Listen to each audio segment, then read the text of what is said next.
Secretary of state Marco Rubio বলেছেন, Russia Ukraine সংঘাতের সামরিক কোনো সমাধান নেই। তুর্কির আন্তালিয়ায় নেটোর বৈঠকে তিনি বলেন, শান্তির দিকে নিয়ে যেতে পারে এমন যে কোনো প্রক্রিয়া গ্রহণে প্রস্তুত প্রেসিডেন্ট ডোনাল্ড ট্রাম্প। নেটো জোটের পররাষ্ট্রমন্ত্রীদের এই বৈঠকে রাশিয়া ইউক্রেন সংঘাতের অবসান ঘটিয়ে টেকসই ও স্থায়ী শান্তি প্রতিষ্ঠার আহ্বান জানিয়েছেন নেটো সেক্রেটারি জেনারেল মার্ক রুটে।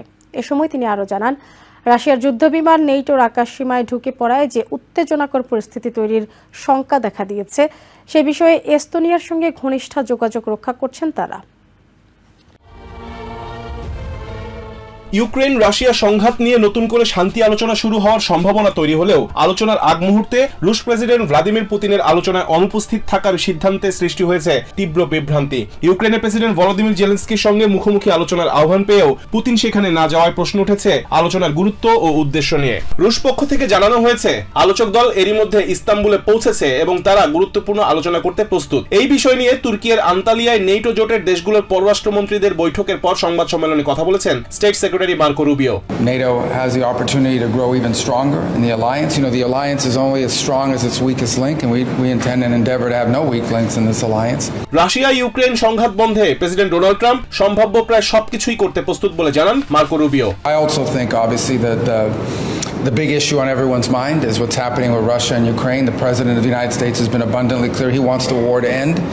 He's open to virtually any mechanism that gets us to a just, enduring and lasting peace. অনাকাঙ্ক্ষিত এই সংঘাত বন্ধে সামরিক কোনো সমাধান নেই বলে আবারও জানান স্টেট সেক্রেটারি। তিনি বলেন, শান্তি ফেরাতে অবশ্যই দুই পক্ষকেই ছাড় দিতে হবে। Whatever mechanism is outlined, whatever the process is that needs to happen, I mean, we are open to being constructive and helpful in any way we can to end the conflict. I will say this and I'll repeat it, that there is no military solution to the Russia-Ukraine conflict. This war is going to end not through a military solution but through a diplomatic one. সংবাদ সম্মেলনে যুদ্ধবন্ধে Trump প্রশাসকের উদ্যোগকে স্বাগত জানিয়ে নেটোর secretary general mark রুটে বলেন, বিশ্ব নিরাপত্তার জন্যই টেকসই ও স্থায়ী শান্তি প্রতিষ্ঠার কোনো বিকল্প নেই। Of course, all the other issues in the world we collectively have to make sure stay stable, and we need American leadership, and you're providing that. And of course we'll discuss Ukraine, how to make sure that we bring Ukraine to a lasting and durable peace. সংবাদ সম্মেলনে নেটোর secretary general এস্তোনিয়ার আকাশে রাশিয়ার যুদ্ধবিমান ঢুকে পড়া নিয়েও কথা বলেন। তিনি জানান, নেটোর আকাশ সীমায় রাশিয়ার বিমান ঢুকে পড়া নিয়ে এস্তোনিয়ার সঙ্গে গভীরভাবে যোগাযোগ করছে NATO. NATO and Estonia are in close contact on this and coordinating absolutely on making sure we know exactly what is happening.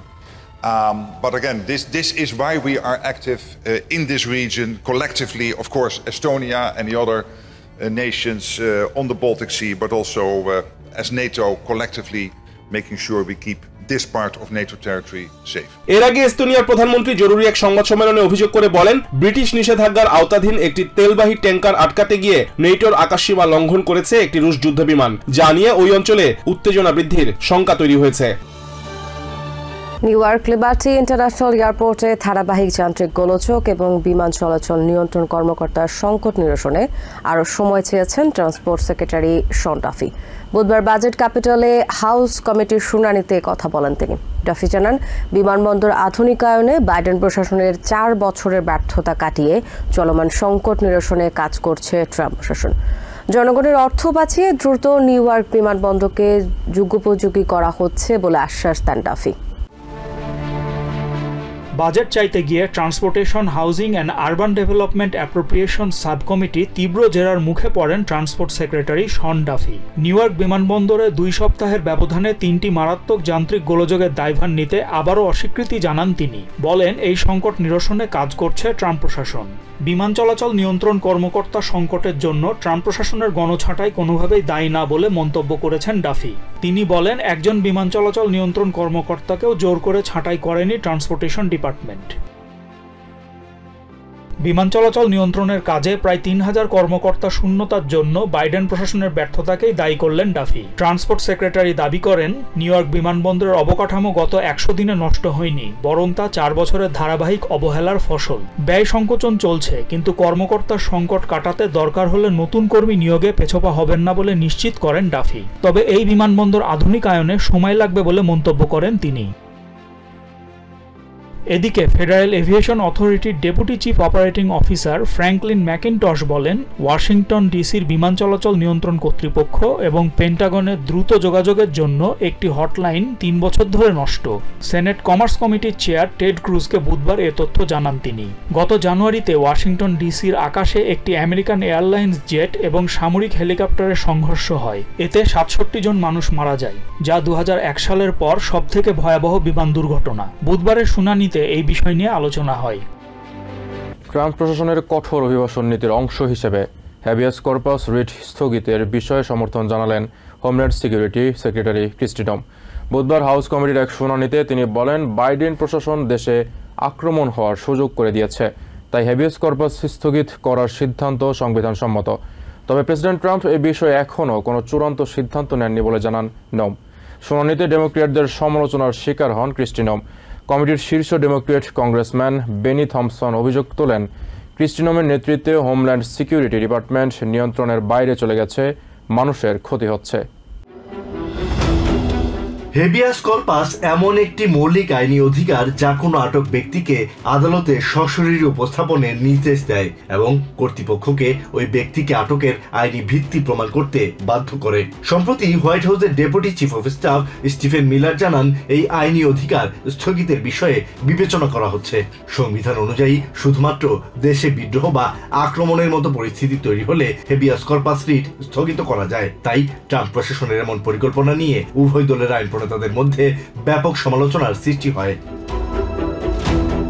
বুধবার হাউস হোমল্যান্ড সিকিউরিটি কমিটির এক শুনানিতে ডিএচএস সেক্রেটারি ক্রিস্টি নম অংশ নিলে তার কাছে রিপাবলিকান কংগ্রেসম্যান এলি ক্রেইন জানতে চান, দেশে হেবিয়াস কর্পাস স্থগিতের মতো পরিস্থিতি তৈরি হয়েছে কিনা। তবে নোম বলেন, এত বড় একটি আইনি সিদ্ধান্ত নেওয়া তার এখতিয়ারের বাইরে এবং প্রেসিডেন্ট ট্রাম্প এই বিষয়ে সিদ্ধান্ত নেবেন। হোমল্যান্ড সিকিউরিটি ডিপার্টমেন্টের ২০২৬ সালের বাজেট অনুমোদন সংক্রান্ত এই শুনানিতে ডেমোক্র্যাটদের তীব্র সমালোচনার মুখে পড়েন নোম। ডেমোক্রেটিক কংগ্রেসম্যান সি টেনেডার অভিযোগ করেন, ক্রিস্টি নোম সংবিধানের প্রতি শ্রদ্ধাশীল নন।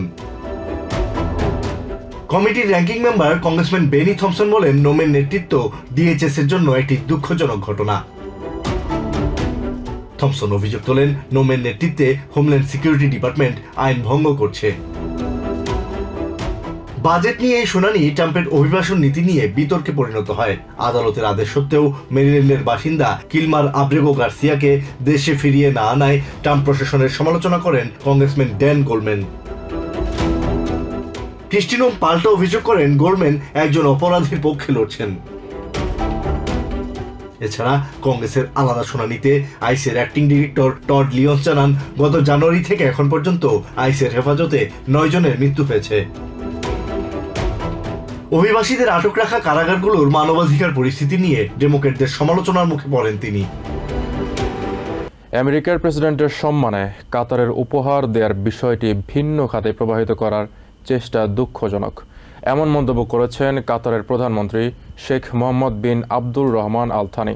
বুধবার ফক্স নিউজকে তিনি বলেন, দুই দেশের বন্ধুত্বপূর্ণ সম্পর্ককে সম্মান জানাতেই আমেরিকার প্রেসিডেন্টকে উপহার দেওয়ার সিদ্ধান্ত নিয়েছে কাতার সরকার।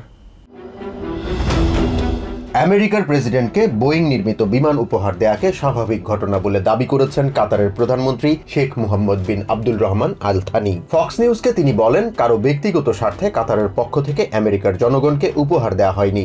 জানান, দুই দেশের মধ্যকার বন্ধুত্বপূর্ণ সম্পর্কের স্মারক হিসেবেই আমেরিকার প্রেসিডেন্টকে বোয়িং এর অত্যাধুনিক জেট উপহার দেওয়ার সিদ্ধান্ত নিয়েছে কাতার সরকার। First of all, we bought this airplane from an American company. It's basically part of a cooperation that we've been doing a lot together in between Qatar and the United States.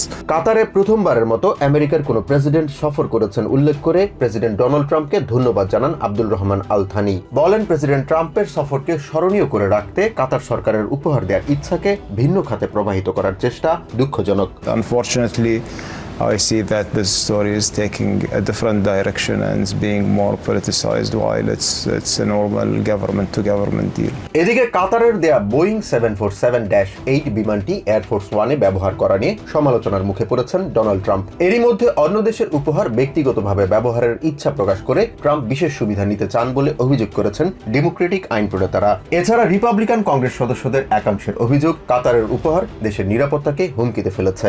যদিও কাতার সরকারের উপহার নিয়ে সমালোচনাকারীদের stupid বলে আখ্যা দিয়েছেন Trump. এদিকে president Trump কাতারের দেয়া উপহার এয়ারফোর্স ওয়ানে ব্যবহার করতে পারবেন কিনা সে বিষয়ে কংগ্রেসকে সিদ্ধান্ত নিতে হবে বলে জানান সাবেক অ্যাসিস্ট্যান্ট অ্যাটর্নি এলি হনিগ। বলেন, দেশের সংবিধান অনুযায়ী কোনো ফেডারেল কর্মকর্তা অন্য দেশের উপহার ব্যক্তিগতভাবে ব্যবহার করতে পারবেন না। রিপাবলিকান সেনেটর জন কেনেডি বলেন, আন্তর্জাতিক পরিসরে কাতার রেস্ট অফ বাথরুমের মতো জরুরি প্রয়োজনে কাজে লাগে। বাইডেন প্রশাসন দেশের পররাষ্ট্র নীতিকে দুর্বল করে বিদায় নিয়েছে অভিযোগ করে সেনেটর কেনেডি বলেন, ট্রাম্প 100 দিনে যতটা সফল হয়েছেন তার ধারে কাছেও কোনো প্রেসিডেন্ট আসতে পারবেন না। ইরানের সাথে চুক্তি বিষয়ে তিনি বলেন, কঠোর অর্থনৈতিক নিষেধাজ্ঞার পরও তেহরানকে কোনো বিষয়ে সম্মত করাতে পারেনি বাইডেন প্রশাসন। তিনি আশা করেন পরমাণু কর্মসূচি বন্ধ করে সঠিক পথেই হাঁটবে তেহরান। গণহারে কর্মী ছাঁটাইয়ের পক্ষে নিজের অবস্থান স্পষ্ট করেছেন health and human services secretary Robert F Kennedy junior. বুধবার হাউস অ্যাপ্রোপ্রিয়েশনস কমিটির শুনানিতে তিনি বলেন, বর্তমান প্রশাসন দায়িত্ব নেওয়ার পর এফডিএ, সিডিসি এবং এনএইচএইচ এর 10,000 কর্মী ছাঁটাই করেছে। হেলথ সেক্রেটারি জানান, তার ডিপার্টমেন্টেও সমসংখ্যক কর্মী ছাঁটাই করা হবে। স্বাস্থ্য খাতে কাটছাট নিয়ে ডেমোক্র্যাটদের তোপের মুখে পড়েন তিনি। তবে সেনেট অ্যাপ্রোপ্রিয়েশনস কমিটির শুনানিতে তিনি দাবি করেন, মেডিকেইড এবং মেডিকেয়ারের মতো সেবা চালু রাখতে তাদের প্রশাসন প্রতিশ্রুতিবদ্ধ। Health secretary Robert F Kennedy Junior বলেছেন, National Institute for Health NIH biomedical গবেষণার জন্য কংগ্রেসের বরাদ্দকৃত যে কোনো তহবিল তিনি নির্ধারিত খাতে খরচ করবেন। বুধবার হাউস অ্যাপ্রোপ্রিয়েশনস কমিটির শুনানিতে ডেমোক্রেটিক কংগ্রেসম্যান রোজা ডি লরোর এক প্রশ্নের উত্তরে একথা বলেন তিনি। Will you commit to spending the money that is in 2024 in that budget? As I said, ranking member, if you appropriate money, I'm going to spend that money. স্বাস্থ্য খাতে বরাদ্দ দেওয়া অর্থ কাটছাটের সিদ্ধান্ত ইলন মাস্ক নিয়েছেন কিনা জানতে চান কংগ্রেসম্যান স্টেনি ওয়্যার। জবাবে আরএফকে জুনিয়র বলেন, কোথাও অপচয় হচ্ছে কিনা ইলন মাস্ক কেবল সে বিষয়টি খতিয়ে দেখেছেন। কিছু কিছু ক্ষেত্রে তিনি মাস্কের অনেক পরামর্শের বাইরে গিয়ে কাজ করেছেন বলেও দাবি করেন আরএফকে junior. Elon Musk gave us help in figuring out where there was waste, fraud and abuse in the department. Congressman ওয়্যার পাল্টা জানতে চান, বরাদ্দ কাটছাট এবং কর্মী ছাঁটাইয়ের নেতিবাচক প্রভাব পর্যালোচনা করে দেখা হয়েছিল কিনা। জবাবে সেক্রেটারি বলেন, ডিপার্টমেন্টের কাছে যে অর্থ নেই সে পরিমাণ অর্থ খরচ ঠেকাতে অনেক কাটছাট করা জরুরি। কংগ্রেসম্যান লুইস ফ্র্যাঙ্কেল জানতে চান, এইচএইচএস ডিপার্টমেন্টের কতজন কর্মী এখন পর্যন্ত ছাঁটাই হয়েছেন এবং কতজন ছাঁটাইয়ের অপেক্ষায় আছেন। জবাবে সেক্রেটারি বলেন, 10,000 ছাঁটাই হয়েছে এবং আরও সমসংখ্যক কর্মী ছাঁটাইয়ের অপেক্ষায় আছে। 10,000 left, took the fork in the road, about 10,000 more. Congressman Frankl বলেন, এই বিপুল সংখ্যক কর্মীকে কোনো কাজ ছাড়াই বসিয়ে বসিয়ে বেতন দিচ্ছে প্রশাসন। এমন মন্তব্যের কোনো সদুত্তর দিতে পারেননি secretary RFK Junior. So they're being paid to do nothing. Well, there's a lot of them are supposed to be coming in still. টিকা বিরোধী হিসেবে পরিচিত আরএফকে জুনিয়রের কাছে কংগ্রেসম্যান মার্ক পোকান জানতে চান, টিকা দেওয়ার বয়সী সন্তান থাকলে তাকে তিনি হামের টিকা দিতেন কিনা। জবাবে হেলথ সেক্রেটারি বলেন, এই বিষয়ে তার মতামত অপ্রাসঙ্গিক। টিকার ক্ষেত্রে সিদ্ধান্ত নেওয়া প্রত্যেকের ব্যক্তিগত বিষয় বলে মন্তব্য করেন তিনি। What I would say is my opinions about vaccines are irrelevant. তিনি দাবি করেন, তার সন্তানকে হামের টিকা দেবেন কি দেবেন না এই প্রশ্নের সরাসরি উত্তর দিলে তা অন্যদের পরামর্শ দেয়া হবে, আর তিনি তা করতে চান না। It will seem like I'm giving advice to other people and I don't want to be doing that. এদিকে এই শুনানির পরপরই সেনেট অ্যাপ্রোপ্রিয়েশনস কমিটির শুনানিতে অংশ নেন আরএফকে জুনিয়র। সেখানে বক্তব্য দেওয়ার সময় বিক্ষোভের মুখে পড়েন তিনি। বিক্ষোভকারীদের চিৎকারে নিজ আসন থেকে লাফিয়ে ওঠেন health secretary. These goals reflect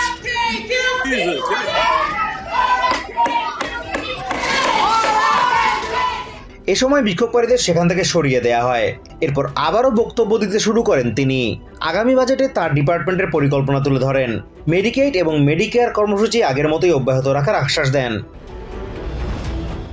তিনি বলেন, দেশের ৮৩ মিলিয়ন মানুষ সাধারণ চিকিৎসকের কাছ থেকে সেবা পাওয়ার সুযোগ থেকে বঞ্চিত। প্রশাসন এদের জন্য কাজ করতে বদ্ধপরিকর। বিশেষ করে নেটিভ আমেরিকান এবং অ্যালাস্কান কমিউনিটির প্রতি বিশেষ গুরুত্ব দেওয়া হবে বলে জানান তিনি। তিনি দাবি করেন, বর্তমান প্রশাসন হেলথ অ্যান্ড হিউম্যান সার্ভিসেস ডিপার্টমেন্টকে শুধু কার্যকর নয়, একটি সহানুভূতিশীল ডিপার্টমেন্টে রূপান্তরিত করতে বদ্ধপরিকর। রিপাবলিকান প্রস্তাবিত বাজেটে মেডিকেড কাটছাঁটের কঠোর সমালোচনা করেছেন হাউস ডেমোক্রেটরা। বুধবার ক্যাপিটল হিলে এক সংবাদ সম্মেলনে এমন সমালোচনা করেন ক্যালিফোর্নিয়ার কংগ্রেসম্যান পিট অ্যাগুইলার এবং টেড লু। তারা বলেন, এতে করে চিকিৎসা ব্যয় আরও বাড়ায়, বিশেষ স্বাস্থ্য ঝুঁকিতে পড়বে নারী ও শিশুরা। রাতভর তর্ক বিতর্ক আর ডেমোক্রেটদের বিরোধিতাকে পাশ কাটিয়ে প্রেসিডেন্ট ডোনাল্ড ট্রাম্পের এজেন্ডা বাস্তবায়নে আরও এক ধাপ এগিয়ে গেছে হাউস রিপাবলিকানরা। ১৭ ঘন্টারও বেশি সময় ধরে চলা অধিবেশনের পর $৩.৮ ট্রিলিয়ন ব্যয়ের আনুমানিক কর বিধানগুলো অনুমোদন করে হাউসের ওয়েস অ্যান্ড মিনস কমিটি। নাগরিকদের ভয়াবহ দুর্দশার মধ্যে ঠেলে দেওয়া ট্রাম্পের এই বাজেট পরিকল্পনার বিরোধিতা করে সংবাদ সম্মেলন করেন হাউস ডেমোক্রেটরা। ক্যালিফোর্নিয়ার রিপ্রেজেন্টেটিভ পিট অ্যাগুইলার বলেন, এতে করে স্বাভাবিক জীবনযাত্রার ব্যয় তো কমলই না, বরং মেডিকেড কাটছাঁটে চিকিৎসা খরচও বাড়ল সমান তালে। খাদ্য ও চিকিৎসা কর্মসূচিতে ব্যাপক কাটছাঁটের উল্লেখ করে কংগ্রেসম্যান বলেন, এতে করে আগামীতে চরম দুর্ভোগের শিকার হতে চলেছে সাধারণ বাসিন্দা ও শিশুরা। এ সময় জিওপি প্রস্তাবিত বাজেটের বিরুদ্ধে লড়াই করা হাউসের এনার্জি অ্যান্ড কমার্স কমিটি ও এগ্রিকালচার কমিটির সদস্যদের প্রশংসা করেন অ্যাগুইলার। একই সংবাদ সম্মেলনে মেডিকেড কাটছাঁটের তীব্র নিন্দা জানান কংগ্রেসম্যান টেড লিও। এ সময় জিওপি সহকর্মীদের এই পরিকল্পনা থেকে সরে আসার আহ্বান জানান লিও। সেনেটেও এই পরিকল্পনার বিরোধিতা চলছে। কেন্টাকির সেনেটর র্যান্ড পল এবং উইসকনসিনের সেনেটর রন জনসন বলছেন, বিলটি আর্থিকভাবে দায়িত্বজ্ঞানহীন। মেইনের সেনেটর সুজান কলিন্স বলছেন, আইনটিতে কমপক্ষে একটি মেডিকেড বিধানের বিরোধিতা করছেন তিনি। দরিদ্রদের জন্য সরকারি স্বাস্থ্য কর্মসূচির উল্লেখযোগ্য পরিবর্তনকে ধনীদের দেওয়ার জন্য দরিদ্রদের ওপর কর আরোপের সমান বলে মন্তব্য করেছেন মিজৌরির সেনেটর জশ হাউলি। অতিরিক্ত করের বোঝা থেকে দেশের মানুষকে রেহাই দিতে চতুর্থ ধাপের পরিকল্পনার কথা জানিয়েছেন প্রেসিডেন্ট ডোনাল্ড ট্রাম্প। বুধবার এয়ারফোর্স ওয়ানে ভ্রমণের সময় ফক্স নিউজকে একথা জানান তিনি। পরিকল্পনার চতুর্থ ধাপে আমেরিকা উৎপাদিত গাড়ি কিনতে মধ্যবিত্তরা ছাড় পাবেন বলেও জানান ট্রাম্প। বিগ বিউটিফুল বিল পাশে ডেমোক্রেটরাও সম্মত হবেন বলেও আশা করেন তিনি। এদিকে ট্রাম্পের মধ্যপ্রাচ্য সফরের সফলতার দিকগুলো বিবেচনা না করে কাতারের উপহার নিয়ে সমালোচনাকারীরা সংকীর্ণ মনা বলে মন্তব্য করেছেন সাবেক স্পিকার নিউট গিংরিচ। দেশের মানুষের কাঁধ থেকে ট্যাক্সের বোঝা কমিয়ে আনতে চতুর্থ ধাপের পরিকল্পনা বাস্তবায়ন করতে তার প্রশাসন বদ্ধপরিকর বলে জানান প্রেসিডেন্ট ডোনাল্ড ট্রাম্প। এয়ারফোর্স ওয়ানে ভ্রমণের সময় ফক্স নিউজকে তিনি বলেন, সোশ্যাল সিকিউরিটির সুবিধা পেতে বয়স্করা এখনও উচ্চ হারে ট্যাক্স দেন, যা কোনোভাবেই গ্রহণযোগ্য নয়। ট্যাক্স পরিকল্পনার চতুর্থ ধাপে আমেরিকা উৎপাদিত গাড়ি কিনতে মধ্যবিত্তরা ছাড় পাবেন বলেও জানান ট্রাম্প। দেশের অর্থনীতিকে সামনে এগিয়ে নিতে বিগ বিউটিফুল বিলে আইন প্রণেতারা সম্মতি দিবেন বলে আশা করেন প্রেসিডেন্ট ট্রাম্প। বলেন, ওষুধের দাম কমিয়ে আনার মাধ্যমে তার প্রশাসন যুগান্তকারী পদক্ষেপ নিয়েছে। তার মতে বিগ বিউটিফুল বিল নিয়ে ডেমোক্রেটরা যেসব আপত্তি তুলেছে তা ভিত্তিহীন। বিচক্ষণ কংগ্রেস সদস্যরা বিলটিতে আস্থা রাখবেন বলেও মনে করেন তিনি। বিগ বিউটিফুল বিল পাশ হলে প্রেসক্রিপশন ওষুধের দাম 50 থেকে 90% পর্যন্ত কমে যাবে জানিয়ে ট্রাম্প বলেন, ডেমোক্রেটদের সিদ্ধান্ত নিতে হবে তারা দেশের মানুষের স্বার্থের পক্ষে অবস্থান নেবেন কি না। বাইডেন প্রশাসনের ব্যর্থ অর্থনৈতিক পরিকল্পনা থেকে দেশের মানুষ মুক্তি পেয়েছে দাবি করে ট্রাম্প বলেন, অনেকেই উন্মাদের মতো শুল্ক পরিকল্পনার বিরোধিতা করে বাইডেন প্রশাসনের ব্যর্থ নীতির পক্ষে অবস্থান নিয়েছেন। দেশের অর্থনীতিতে প্রায় $10 ট্রিলিয়ন যুক্ত হওয়ার সম্ভাবনা তৈরি হয়েছে জানিয়ে তিনি বলেন, দেশের কোনো প্রেসিডেন্ট এতটা সফল হতে পারেননি। শুল্ক নীতির বিরোধিতাকারীরা হীনমন্য বলেও সমালোচনা করেন তিনি। এদিকে মধ্যপ্রাচ্য সফরের মাধ্যমে প্রেসিডেন্ট ট্রাম্প দারুণভাবে সফল হয়েছেন বলে দাবি করেন সাবেক স্পিকার নিউট গিংরিচ। কূটনৈতিক সম্পর্কের ইতিহাসে এত কম সময়ে কোনো আমেরিকান প্রেসিডেন্ট মধ্যপ্রাচ্যের রাজনীতিতে এত বড় প্রভাব রাখতে পারেননি বলেও মনে করেন তিনি। ট্রাম্পের মধ্যপ্রাচ্য সফরের সফলতা না দেখে কাতারের উপহার নিয়ে যারা অযথা সমালোচনা করেছেন তারা সংকীর্ণ মনা বলেও মনে করেন সাবেক স্পিকার। মধ্যপ্রাচ্য সফরের মাধ্যমে প্রেসিডেন্ট ট্রাম্প নিজেকে যে ধরনের উচ্চতায় নিয়ে গেছেন তাতে ঈর্ষান্বিত হওয়া লোকজন দেশের স্বার্থ বোঝেন না বলেও মন্তব্য করেন তিনি। নিউ ইয়র্ক থেকে সম্প্রচারিত TVN 24 টেলিভিশন বিশ্বজুড়ে বাঙালির কণ্ঠস্বর।